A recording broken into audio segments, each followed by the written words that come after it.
అయ్యగారి ప్రార్థన ద్వారాగా మా అందరం కూడా మా బిడ్డలు ఇల్లు కట్టుకున్నాము. చిన్న చిన్న గృహాలు ఉండి అంతకుముందు దేవుడి కృప వల్ల బిల్డింగులు కట్టుకుని సహాయం చేశారు. తండ్రి మృతమైన మేడ్ చేశారు.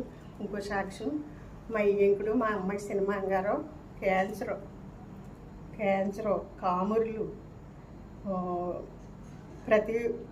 ప్రతిదీ చెప్పలేనంత అనారోగ్యంతో హాస్పిటల్కి వెళ్ళాడు. హాస్పిటల్కి వెళ్తే డాక్టర్ గారు అన్నారు క్యాన్సర్ ముదిరిపోయింది, ఇది క్యాన్సర్, ఇది కామురులు ముదిరిపోయి ఇంకా బతకడం, ఇంటికి తీసుకెళ్ళి అలాగే మందులేసి వైద్యం చేయించి ఇంకా అలాగే చూడండి ఇంటికాడ అన్నారు. మరి అయ్యగారు ప్రార్థన ద్వారాగా అంతా కూడా గాయాలు, తొడంతా కుళ్ళిపోయింది, అయ్యాద్రి శరీరం అంతా కుళ్ళిపోయింది.